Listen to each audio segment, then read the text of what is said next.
राधे राधे गुरु जी। आपके चरणों में कोटि कोटि प्रणाम। गुरुदेव, हर चीज का पहले से ही आभास सा हो जाता है महाराज जी, ये सही है गलत है? क्या तुम्हें पहले से आभास हो जाता है? मतलब मैं कुछ मुझसे कोई मिलने आ रहा है या मैं किसी काम के बोलूं तो मतलब ऐसा लगता है कि आपके पास प्रभु है, ऐसा आभास हुआ आपके हृदय में? हाँ प्रभु। फिर आपको दिक्कत क्या है? कोई सवाल ही नहीं, कोई प्रश्न ही नहीं। जिसे प्रभु का साक्षात्कार हो गया, पूर्ण हो जाता है। झूठ बोलोगे, सोता हुआ पुरुष जागने का नाटक न करे और जगा हुआ सोने का नाटक न करे। यथा स्थिति में रहे तो आगे बढ़ जाओगे, जान जाओगे अभी कुछ नहीं है। जैसे डॉक्टर हो ना, और जब सामने बैठे ना तो उसके नेत्र में नेत्र मिलाने से पता चल जाता है पीलिया है कि उतर गई।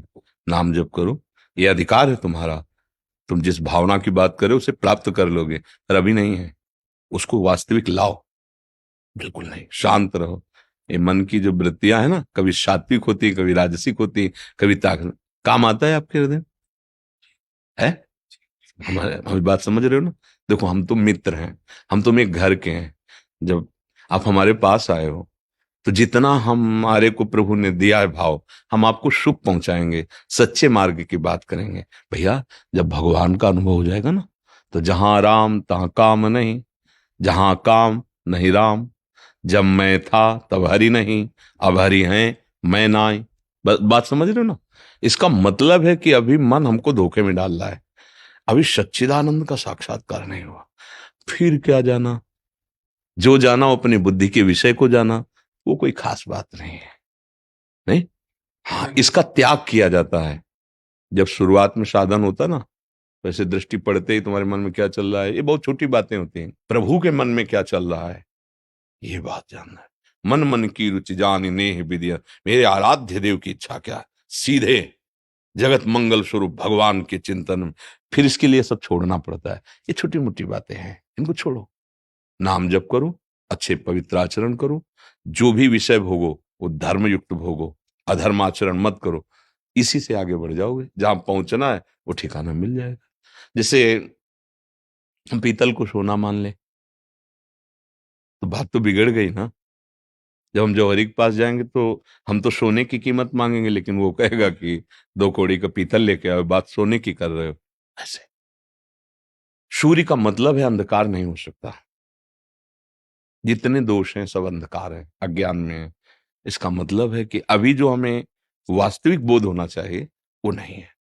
हम आपकी ईमानदारी से संतुष्ट हैं, प्रसन्न हैं, क्योंकि आपने कोई भी छलबाजी नहीं की, मन की सारी सामने रख दी, इसलिए आप आगे बढ़ सकते हो। ये स्थिति हमें ही प्राप्त करना है, भगवान को थोड़ी प्राप्त करना है। हमारे लिए ही तो सब स्थितियां बनी। नाम जप कीजिए, पवित्र आचरण कीजिए, सबके प्रति अच्छा भाव रखिए। अपने में अगर दोष ना हो तो किसी में दोष दिखाई नहीं देंगे। दोष क्या है सबसे बड़ा? मतलब कोई चोरी कर रहा तो हम चोर हैं क्या? कोई व्यभिचार कर रहा तो हम व्यभिचारी हैं क्या? नहीं। आप में दोष अपने में गुणाभिमान का है, तभी दूसरे में दोष दर्शन होता है। और गुणाभिमान सबसे बड़ा दोष है। समझे? बिना गुणाभिमान के दोष नहीं हो सकता, दोष दर्शन नहीं हो सकता। तो सबसे बड़ा दोष जिसमें सारे दोष प्रकट होते हैं वो है अभिमान, गुणाभिमान, कि मैं तो ऐसा हूं, मैं तो कभी ऐसा नहीं किया। ये गिरा देगा। सुनो राम कर सहज स्वभाव, जन अभिमान न राखे कहो। बहुत अच्छा है, पर ये काम लायक चीज नहीं है। ये सब नहीं समझेंगे। ये क्या करेगी, धीरे से अभिमान से युक्त कर देगी। तो जहां हमें जो बंधन छोड़ना था वही और पुष्ट हो गया। और सात्विकता से चलो और सिद्धि आने लगेंगी, लेकिन उसे काम थोड़ी बनेगा। काम तो बनेगा भगवत साक्षात्कार से। और वो जो सिद्धियों को स्वीकार कर लेता है उसकी योग्यता खो देता है। देखो, जब कोई सच्चाई से चलने लगता है तो पहले उसके तो पाप नष्ट होते, अंतःकरण पवित्र होता है, एकाग्रता बढ़ती, तब इंद्री द्वारों में दैवी शक्तियां बैठ जाती हैं उसके। इंद्री द्वार झरोखन नाना, बैठे देवता करि करि थाना, आवत देखें विषय बयारी, तुरते देख किवाड़ हारी। उसको भ्रष्ट करने के लिए सारे इंतजाम। अगर वो निकल गया और भ्रष्ट नहीं हुआ, तब फिर रिद्ध सिद्ध पेरें बहुआई, और बुद्धि लोभ दिखावे भाई, होय बुद्धि जो परम सयानी, तीन तन चितई ना अनहित जान। इनसे अनहित हो जाएगा। भगवत साक्षात्कार ने हटा दिया उसको भी। तब आगे प्रेम रस की तरफ बढ़ता है, और प्रेम से भगवान मिलते हैं। मिले न रघुपति बिन अनुरागा, बिना प्रेम के भगवान मिलते नहीं। भगवान शंकर कहते प्रेम ते प्रगट होए मैं जानी। प्रेम से ही भगवान प्रकट होते हैं। तो भगवान का साक्षात्कार करने के लिए जैसे यहाँ है ना, ये सुनी सुनाई बात है, अब ये अनुभव हमें करना है। इसी में तो सब संत महात्मा जन लगे भजन करते हैं। तो दैन्य भाव से लगो, हमारा ही अधिकार है भगवान को प्राप्त करना। और ये बहुत छोटी छोटी बातें हैं, असलियत में सब कुछ जान जाओगे, भगवान जना देंगे ना, वो हृदय में ही बैठे। आप हमारी बात समझे ना, आपको बुरा तो नहीं लगा ना? हाँ, क्योंकि देखो भाई, आप हमारे पास आए हो, हम मुँह छुपरी आपसे बात कह दें, फिर बात बनेगी नहीं। सचिव, वैद्य, गुरु, तीन जो प्री बोले भयास, तो राज धर्म तन तीन कर होई बेगहि नाश। अगर मंत्री मुँह छुपरी बात राजा की कहने लगा तो राज्य नष्ट हो जाएगा। अगर वैद्य मुँह छुपरी मरीज के अनुकूल हो गया तो मरीज मरेगा। अगर गुरु शिष्य के अनुकूल ही बोलने लगा तो फिर गया। प्रश्न आप करने आए हैं अपने कहीं ना कहीं भाव की सुधार के लिए ही तो है ना।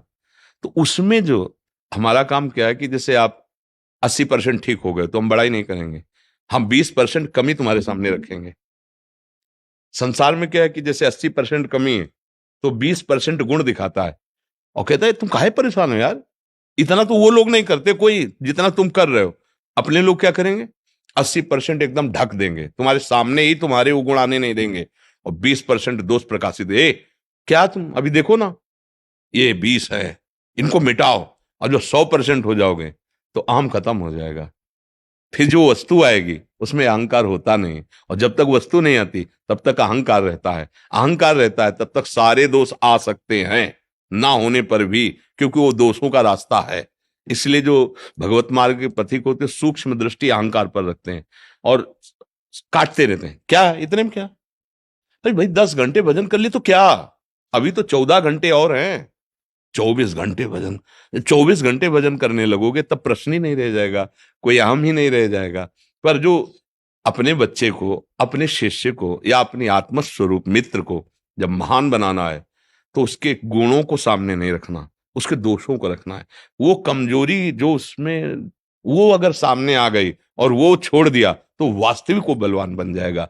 वो मित्र नहीं, वो शत्रु होते हैं जो हमारी मुंह पर बड़ाई करके हमको सतमार्ग से गिराते हैं।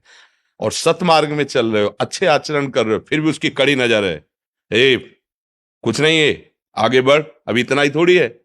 अब आपको फूलने का अवसर ही नहीं मिला गर्व का, इतनी डांट लग गई कि भूल गए वो गर्व वाली बात, और सामने दोष दिखाई देने लगा और लगा कि बिल्कुल बात तो सही है, मैं इसको मिटाऊं तभी तो आगे बढ़ पाऊंगा। अब कैसे मिटाऊं, फिर हाथ जुड़ गए कि आप कृपा करो हमारा ये दोष मिट जाए। जैसे आपसे पूछा ना, हाँ, अगर आप कह देते नहीं तो हम मौन हो जाते, फिर उत्तर नहीं देते, क्योंकि समझ जाते कि आप तर्क करने आए हो, आप सुधरने नहीं आए हो। तो तर्क हमारा विषय ले, फिर हम ऐसे हो जाते हैं, अच्छा ऐसे कह देते हैं।